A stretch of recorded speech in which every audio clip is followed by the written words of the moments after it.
आइए सुनिए, देखिए, समझिए सनातन सत्य। जैसी दृष्टि वैसी सृष्टि, दृष्टि विज्ञान। कुदरत, कुदरती रचना एवं कुदरत के कानून से शाश्वत सुख की प्राप्ति। जोधपुर के परम पूज्य महात्मा उपासक प्रोफेसर डॉक्टर सोहन राज तातेड़ के निर्देशन में सनातन सत्य। जैसी दृष्टि वैसी सृष्टि, दृष्टि विज्ञान।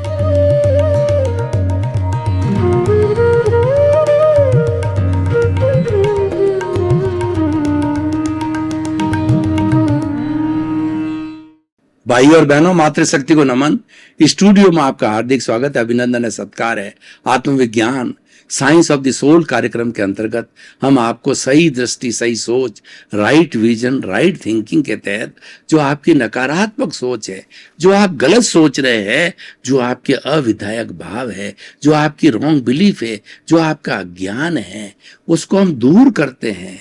अज्ञान एक अंधेरा है, उसको हम दीपक जलाकर उसको हम ज्ञान दे करके दूर करते हैं। दृष्टि विज्ञान, ये आत्मविज्ञान दृष्टि विज्ञान का कार्यक्रम है। ये ज्ञान देने वाला कार्यक्रम है। सच्चा ज्ञान देता है, आत्मा का ज्ञान देता है, यूनिवर्सल ट्रुथ बताता है, सार्वभौम सत्य बताता है, सनातन सत्य बताता है। उसकी निष्पत्ति है कि आपको शाश्वत सुख की प्राप्ति होती है। ये सारा कार्य हम अलग अलग इससे रिलेटेड, इससे सपोर्टिंग एपिसोड्स के माध्यम से करते हैं। तो आज हम बहुत सुंदर एपिसोड लेकर के आपके सामने प्रस्तुत हो रहे हैं। आज का हमारा विषय है, हर आत्मा में परमात्मा का वास है।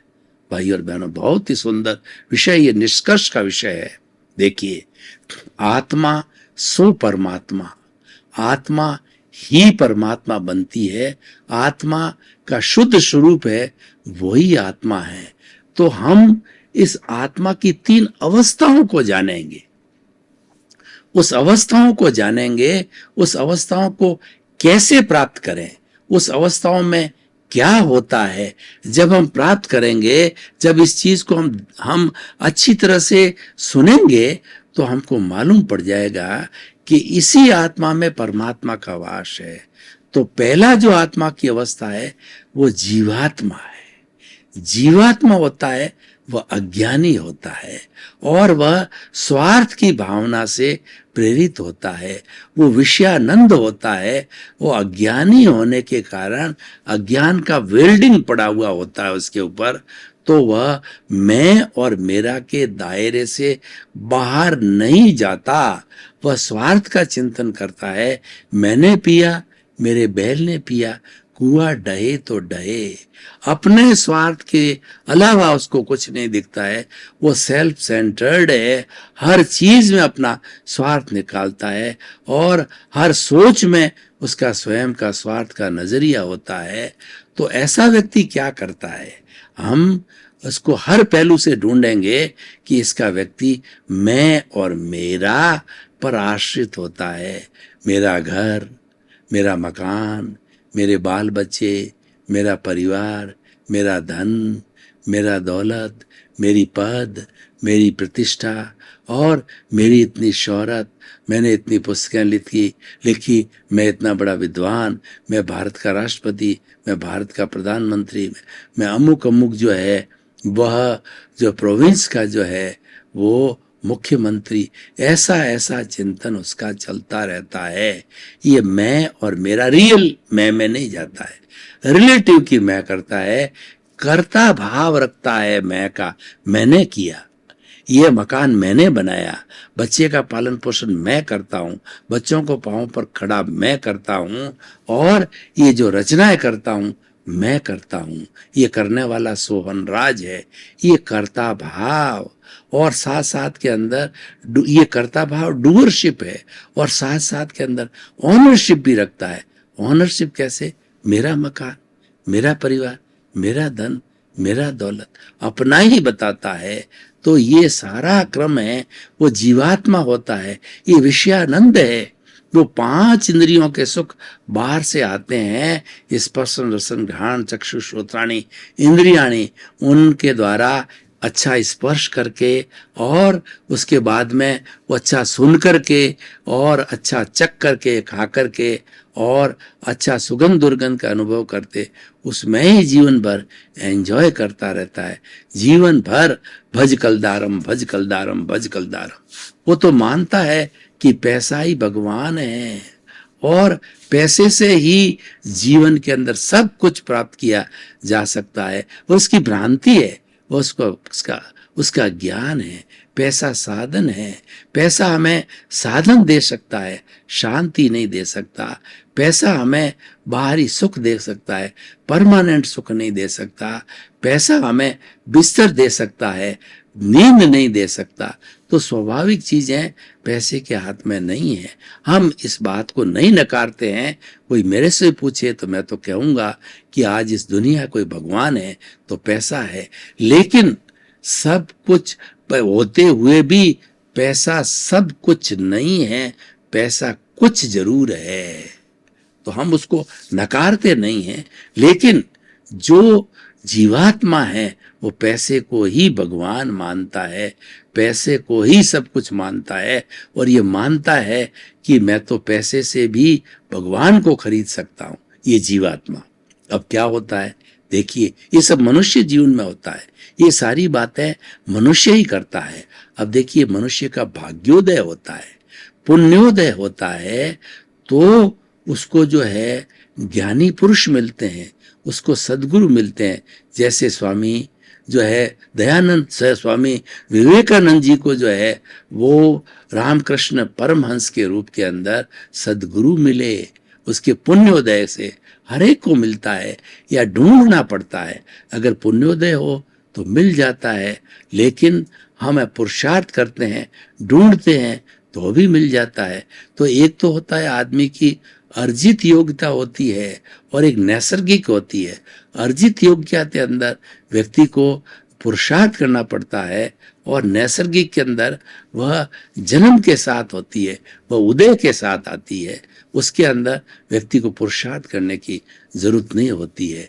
तो ऐसा हमें सद्गुरु मिल जाए, ऐसा हमें ज्ञानी की कृपा हमारे पर बरस जाए, तो वो ज्ञानी पुरुष होता है, वह जो है एक बहुत बड़ा योगी होता है।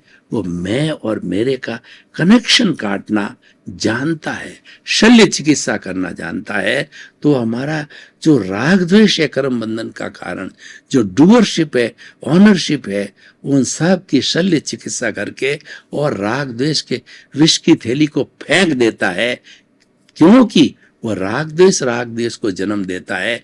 विष की फैली चली गई तो फिर नया राग द्वेष पैदा नहीं होता है, क्योंकि राग द्वेष पैदा करने वाला ही वो विष की थैली होता है। मैं आपको उदाहरण देना चाहता हूं कि मान लीजिए हमारे बड़ा फोड़ा हो गया, उस फोड़े के अंदर शल्य चिकित्सा करके और सारा मवाद बाहर निकाल दिया।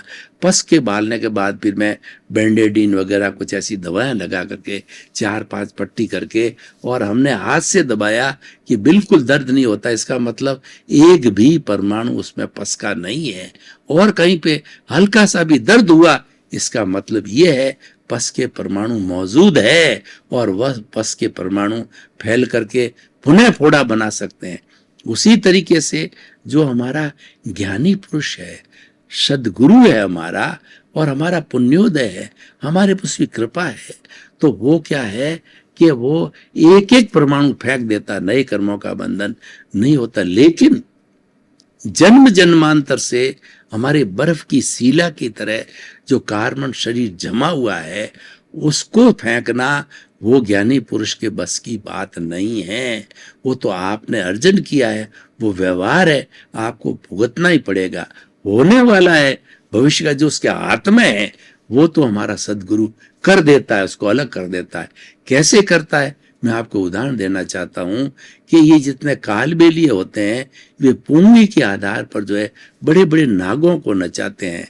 बड़े नाग की कमजोरी होती है कि वह पूंगी के जो संगीत के अंदर जो है मुग्ध हो जाता है, और मुग्ध होता है जब कालबेलिया उसको पकड़ लेता है, और पकड़ता है कंठ से पकड़ता है और उसके जहर की थैली, जैसे हमारे ज्ञानी पुरुष जहर की थैली को फेंक देते हैं शल्य चिकित्सा करके, तो विधि करके, तो वो भी इसकी विधि करके और उस जहर की थैली को बाहर फेंक देते हैं।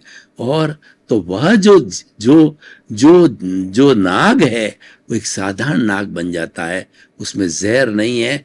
फिर वो कालबेलिया पैसा कमाने के लिए पिटारे में उसको बंद रखता है नाग को, और उस नाग को अपने हाथ पे डसाता है। जहर की थैली नहीं है, वो तो चली गई, तो कितनी बार डसाओ जहर शरीर में नहीं फैलता है। जहर होता है, एक बार भी डस लिया तो आदमी मर जाता है।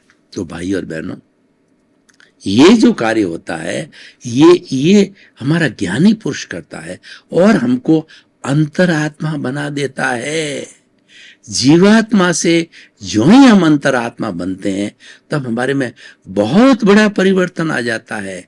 हमारा ज्ञान हाजिर हो जाता है, हमारा अज्ञान मिटना चालू हो जाता है, और नया अज्ञान तो बंधता नहीं है, पर पुराना राग द्वेष रूपी अज्ञान जो है वह जो है वो धीरे धीरे पिघलेगा। उसके लिए 5, 7, 10 और अधिकतम कहते हैं कि 15 जन्म के अंदर तो वो पिघलता ही है, क्योंकि चार्जिंग बंद हो गया, डिस्चार्ज चलता रहेगा। जो इस जन्म के अंदर नया चार्ज है नहीं और ये डिस्चार्ज पिघल गया, और फिर हमने अगला जन्म लिया, फिर डिस्चार्ज और पिघलता गया। इस तरह से डिस्चार्ज पिघलता रहेगा। और नए कर्मों का बंद क्यों नहीं होता है कि हमारे मन वचन काया की प्रवृत्ति लागू है, लेकिन वो ज्ञान हाजिर होते ही तुरंत प्रायश्चित कराता है, वो करेक्शन देता है। जो ही हमने किसी को दोषित देखा, जो ही हमने विषयानंद चालू किया, जो ही हमने किसी के प्रति भाव बिगड़े, जो ही हमने किसी को दुख दिया, तो हमारे जो वो ज्ञान के द्वारा जो हमारी शुद्ध आत्मा भगवान जो भीतर विराजमान है, उसकी भाव सत्ता प्रज्ञा जो है वह बाहर निकल जाती है। वो इस जीवन को मॉनिटर करती है, और प्रज्ञा जो है वो भाव सत्ता है, वो भी जो है वो भाव रूप में है। तो उसको भी जो है इस प्रतिष्ठित आत्मा का सहारा लेना पड़ता है। चार्ज करने वाली, डिस्चार्ज करने वाली, प्रज्ञा का काम करने वाली, और मैकेनिकल जो भोग कराने वाली, यानी जो कि हमारा जो उदय और प्रारब्ध कराने वाली, वो सेम प्रतिष्ठित आत्मा है। उसकी अवस्था अलग अलग हो जाती है। प्रज्ञा हाजिर होती है तो वह जो है व्यक्ति को प्रायश्चित करवाती है, प्रत्याख्यान कराती है, सामायिक कराती है, आलोचना कराती है, प्रतिक्रमण कराती है, प्रत्याख्यान करा के शुद्ध करके करेक्शन देती रहती है, साथ साथ में धोती रहती है। इसलिए नया, no new charge, old charge mechanical है। वो तो प्रतिष्ठित आत्मा के द्वारा उदय के साथ, प्रारब्ध के साथ बर्फ पिघलता रहता है। तो भाई और बहनों, हम जीवात्मा से अंतरात्मा बन गए, और जो ही हम अंतरात्मा बनते हैं तो हमारे सदगुरु ने, हमारे ज्ञानी पुरुष ने हमारे पर कृपा करके हमको परमात्मा पद में बिठा दिया। उस पद की हमको प्रतीति करा दी 100% कि 24 आवर्स याद रखो कि मैं तो शुद्ध आत्मा हूँ, मैं तो ज्ञाता हूँ, मैं तो दृष्टा हूँ, मैं तो जानने वाला हूँ, मैं तो देखने वाला हूँ, मेरे गुण हैं, अनंत ज्ञान वाला हूँ, अनंत दर्शन वाला हूँ, अनंत शक्ति वाला हूँ, अनंत सुख का धाम हूँ, मन वचन काया से मुक्त, ऐसा मैं शुद्ध आत्मा हूँ। यानी शुद्ध आत्मा की भजना करो, शुद्ध आत्मा की माला फेरो, स्वभाव में रमण करो। ये जो हमारा जो पुण्य पाप चल रहा है, ये जो मैंने बताया कि बर्फ की सीला है, ये हमारा उदय भाव है, ये जड़ है, ये नाशवान है। हम ये लेके आए हैं और ये पिघलता रहता है। ये शरीर से जुड़ा हुआ है, शरीर गया, ये चला गया, लेकिन जो प्रभु है वो तो अजर है, अमर है, अविनाशी है, सच्चिदानंद है। सत का मतलब विनाशी, चित का मतलब ज्ञान दर्शन वाला है, और आनंद उसकी अनुभूति है, आनंद उसका लक्षण है, वो वैसा है। तो ये हमारा धीरे धीरे जब जागृति का ग्राफ बढ़ता जाता है, तो जागृति का ग्राफ बढ़ते बढ़ते हम उच्च अवस्था में पहुंचते, 1 जन्म में, 2 जन्म में, 3 जन्म में। तो ये हमारे उस सदगुरु की कृपा से जो है हमारी जागृति बनी रहती है, और हमें पुरुषार्थ करते हैं। उस जागृति का नाम ही पुरुषार्थ है। तो हमारा रियल पुरुषार्थ है। जो कुल धर्म है वो रिलेटिव पुरुषार्थ है, आत्मधर्म है, वो रियल पुरुष, दोनों अच्छे हैं, दोनों अलग अलग मार्ग है। वो शुभ शुभ के सिद्धांत पे काम करता है, और ये जो हमारा रियल पुरुषार्थ है वो शुद्ध के जो है विचारधारा पर काम करता है। शुभ के अंदर पुण्योदय होता है, वो वापस हमें देव गति मनुष्य गति में जाकर के भुगतना होता है, जन्म लेने होते हैं। और जो हमारा पुण्योदय वह भी एक तरह का चार्ज है। तो ये जो है हमारा शुद्ध अवस्था को हम प्राप्त करें तो धीरे धीरे हमारा अनुभव बढ़ता जाएगा शुद्धता की ओर। हम 2, 4, 5 जन्म के अंदर इतने शुद्ध हो जाएंगे, इतना हमारा जो कार्बन शरीर घिस जाएगा, सफाई हो जाएगी कि हमको हमारा 360 डिग्री पर चले जाएंगे। तो 360 डिग्री पर चले गए, इसका मतलब हमको केवल दर्शन की प्राप्ति हो गई, प्योर हो गए, संपूर्ण निर्जरा हो गई। और उस संपूर्ण भगवान ने 2 तरह के धर्म बताए, एक तो संवर धर्म और एक निर्जरा धर्म। निर्जरा का मतलब होता है कार्बन शरीर से कर्म का अलग होना, यह आत्मा से कर्म का अलग होना। Dissociation of the karma from the karma body from the soul is called the nirjara, ये धर्म। और एक भगवान ने बताया संवर का मतलब है कि जो पापकारी, जो पुण्य पाप के आने का रास्ता है, जो अशुभ अशुभ परमाणुओं के आने का, उसको हम रोक देते हैं, तो वो हमारा संवर कहलाता है। संवर भी एक धर्म है, वो हमने नए कर्मों को आने को रोक दिया और पुराने कर्मों की हम डिसोसिएशन करते रहते हैं। तो संवर सबसे बड़ा क्या है कि हे मेरे भीतर विराजमान शुद्ध आत्मा भगवान, मुझे ऐसी शक्ति दो, जागृति दो कि प्राणी मात्र को मैं दुख ना दूं, और किसी के प्रति बुरा भाव आवे या किसी को दोषी देखूं तो दोष मेरा ही है, ऐसा मुझे सही सही चिंतन करने की शक्ति दो, जागृति दो। तो ऐसे चिंतन से धीरे धीरे हमारी अनुभूति बढ़ते बढ़ते अनुभव जागृति के सारे बढ़ेगा। जागृति पुरुषार्थ है, जागृति हमारा रियल पुरुषार्थ है। और कुल धर्म है तो रिलेटिव पुरुषार्थ है, शुभ की बात है वो रिलेटिव पुरुषार्थ है, शुद्ध की बात है वो रियल पुरुषार्थ है। तो ये बढ़ते बढ़ते हमारा जो अनुभव का ग्राफ 100% हो जाएगा। केवल ज्ञान, केवल दर्शन मिलेगा पहले, फिर केवल ज्ञान बनेगा। और ये मनुष्य रहते रहते ये हमारी जो आत्मा है वो स्वयं एक भगवान बन जाएगी। और केवल ज्ञान की प्राप्ति होने के बाद उस आत्मा को भूत भविष्य वर्तमान, वो जड़ और चेतन किसी भी अवस्था की, उनको सबको जानकारी रहती है और वो जानकारी करती रहती है। तो भाई और बहनों, हम जब सारी शुद्धता को प्राप्त कर लेते हैं, 100% हमारा जो है सारा हिसाब किताब जो बर्फ की शिला की तरह जमे हुए हमारा व्यवहार जगत जितना है, हमारे कर्म है, 0 हो जाते हैं। तब हम केवल ज्ञान को प्राप्त करते हैं और हम परमात्मा बन जाते हैं। केवल ज्ञानी होता है वो जीवित शरीर में परमात्मा होता है, और वो निश्चित रूप से वह मोक्षगामी जाएगा और मोक्ष को चला जाता, जीव मुक्त हो जाता है। वह जीव मुक्त होने के बाद में सिद्ध बुद्ध मुक्त होकर के सिद्ध शिला के अंदर विराजमान हो जाते हैं भगवान के रूप में, और अक्षय सुख की प्राप्ति होती है, क्योंकि वह शरीर ही होता है और उसको किसी भी हिसाब बाकी किताब नहीं रहता है, तो वापस जन्म भी नहीं लेना पड़ता है। जन्म लेने का अर्थ होता है किसी न किसी आत्मा के साथ में हमारा हिसाब बाकी है, उसका भुगतान करने के लिए ये शरीर मिला हुआ होता है। वो सारा प्रारब्ध है, वो उदय है, वो हिसाब का चुकता करना होता है। तो भाई और बहनों, ये सब परमात्मा बनने की प्रक्रिया हमने आपको बताई।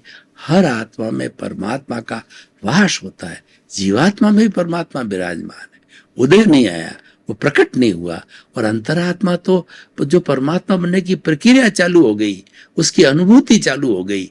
ज्ञान लेते ही 10-15% जागृति, 100% प्रीति थी, 2% अनुभव की हो गई, यानी हम परमात्मा बनने की प्रक्रिया के अंदर लग गए, और लग करके जब फाइनल स्टेज पर चले जाते हैं तब परमात्मा बन ही जाते हैं।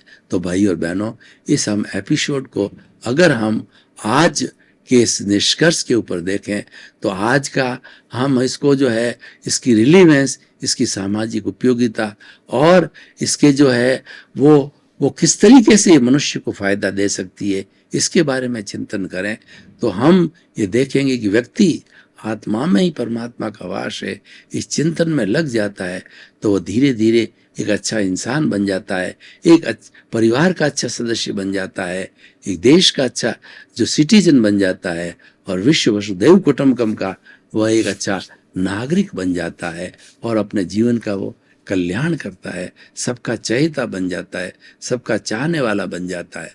तो भाई और बहनों, अब आकर के हम देखें कि इस एपिसोड को अपने जीवन में आत्मसात करें, अपने जीवन में उतारें, इस चिंतन को हम समझें कि हर आत्मा में परमात्मा का वास है। जब हम इस चिंतन को समझ लेते हैं कि चाहे जीवात्मा हो चाहे अंतरात्मा हो, अंतरात्मा परमात्मा बनने की प्रक्रिया में लग जाती, वो हमारा लक्ष्य है। ये सारा लक्ष्य की प्राप्ति कौन कर सकता है? वो मनुष्य ही कर सकता है, क्योंकि मनुष्य के पास में डेवलप्ड इंद्रियां हैं, डेवलप्ड मन है, डेवलप्ड बुद्धि है, डेवलप्ड चित्त है और डेवलप्ड आत्मा है और वो तरक्की करता रहता है। और दूसरा कोई भी प्राणी जो है मुक्ति की अवस्था को प्राप्त नहीं हो सकता है। किसी भी प्राणी को मुक्ति लेनी होगी तो उसको मनुष्य जन्म में आना पड़ेगा। और जिस लोक में हम जी रहे हैं आज इस भरत क्षेत्र के अंदर, हमारे जो है वो जम्बू मुनि नाम के जो है मुनि हुए हैं, उन्होंने मोक्ष के ताले दे दिए, यानी उनके बाद में कोई मुक्ति को नहीं गया। अभी मुक्ति का ताला तो ये 5वां आरा चल रहा है, फिर 6ठा आरा आएगा, उसके समान आएगा। 6ठा आरा के बाद में फिर अवसर्पिणी उत्सर्पिणी कान चालू हो जाएगा। उत्सर्पिणी कार का यहाँ का अवसर्पिणी का 6ठा आरा और उत्सर्पिणी का पहला आरा और यहाँ का जो है 5वां आरा और उत्सर्पिणी का दूसरा आरा और इधर जो है हमारा तीसरा आरा और उधर उत्सर्पिणी का भी तीसरा जो है वो इसका चौथा आरा, उधर का तीसरा, फिर जो है नए तीर्थंकर जन्म लेते हैं। उसके बाद में मुक्ति का रास्ता, पहला तीर्थंकर के जन्म होते ही मुक्ति का रास्ता खुल जाता है। तो भाई और बहनों, हम बताना चाहते हैं कि अगर हम शाश्वत सुख चाहते हैं तो हमें इस सनातन सत्य को प्राप्त करना होगा कि हर जो है आत्मा के अंदर परमात्मा का निवास होता है। तो उस परमात्मा के निवास को जो है हमें समझना चाहिए।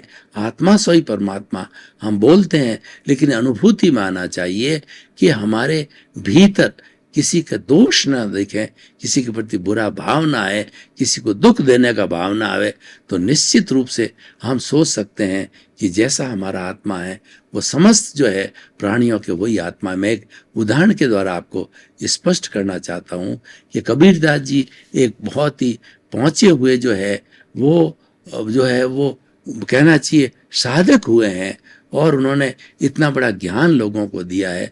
उसके एक कमाल नाम का बेटा था और वो बकरी रखते थे, तो वो बकरी को घास फूस डाला करते थे। तो बकरी को एक दिन घास फूस की आवश्यकता हुई तो उन्होंने अपने बेटे कमाल को कहा कि कमाल तुम जंगल में जाकर के बकरी के लिए घास फूस लेके आओ। तो बंगा जो है कलाम है एक बड़ा कट्टर लेकर के और वो गया और जो जाकर के और उसने जो दूब को काटना शुरू किया तो वहाँ एक सर की आवाज़ आई। उसको अनुभूति हुई कि इसके भीतर तो वही आत्मा है जैसा मेरे अंदर है। वो देखता रहा, उसको जो है आत्मा में परमात्मा का वास नजर आया। वह उसको देखता रहा, अनुभव करता रहा, क्योंकि आत्मा अव्याबाद होती है। हर प्राणी की आत्मा किसी को दुख देने वाली नहीं होती है, अपनी भी आत्मा दुख देने वाली नहीं होती है। तो वो दोनों आत्माएं जब एक दूसरे के संपर्क में आती है तो वो तुरंत ऑटोमेटिकली उनका संबंध जुड़ जाता है। भाई और बहनों, आपका बहुत बहुत धन्यवाद।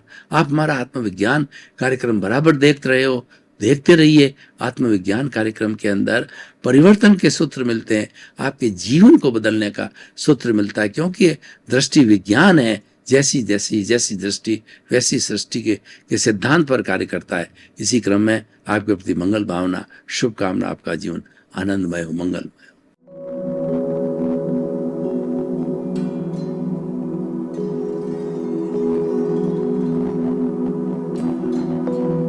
एक ऐसा अंतर्राष्ट्रीय ख्याति प्राप्त मानव जो गुरु प्रेरणा से पिछले 20 वर्षों से वानप्रस्थ जीवन जीते हुए 24 घंटे मानवता की सेवा में संलग्न है। एक ऐसा मानव जो अभी राष्ट्रीय, अंतर्राष्ट्रीय, टीवी चैनलों पर 7,500 एपिसोड के माध्यम से सनातन सत्य, आत्मविज्ञान एवं पुनरुत्थान, व्यवहार एवं निश्चय जगत के जीवनोपयोगी विषयों पर हृदय स्पर्शी प्रवचन कर चुका है। उस मानव का नाम है महात्मा उपासक प्रोफेसर डॉक्टर सोहन राज तातेड़। प्रोफेसर तातेड़ द्वारा योग, दर्शन, शिक्षा विषयों पर रचित पीएचडी स्तर के 250 शोध ग्रंथ भारत के 100 प्रतिष्ठित विश्वविद्यालयों में शोधार्थी पढ़ रहे हैं तथा वे सभी शोध ग्रंथ वहां की सेंट्रल लाइब्रेरियों में उपलब्ध हैं। महात्मा सोहन राज ने अभी तक हजारों स्कूलों, कॉलेजों, विश्वविद्यालयों एवं संस्थाओं में सेमिनार, वर्कशॉप, कैंप लगाकर लाखों विद्यार्थियों को योग, दर्शन, शिक्षा का प्रशिक्षण देकर उन्हें सुसंस्कारित किया। डॉक्टर तातेड़ ने भारतीय संस्कृति उत्थान के 4000 से अधिक समसामयिक विषयों पर आर्टिकल लिखकर ऑनलाइन जर्नल, पत्रिकाओं, वेबसाइट्स पर प्रकाशित किया, जिसका उपयोग लाखों पाठक कर रहे हैं। उपासक तातेड़ के 5000 से अधिक आज का सुविचार, आज का शुभ संदेश, आज का मंगल भावना योग आदि चिंतन websites, Twitter, blogger, Facebook, YouTube माध्यमों से लाखों लोग अपना जीवन निर्माण कर रहे हैं।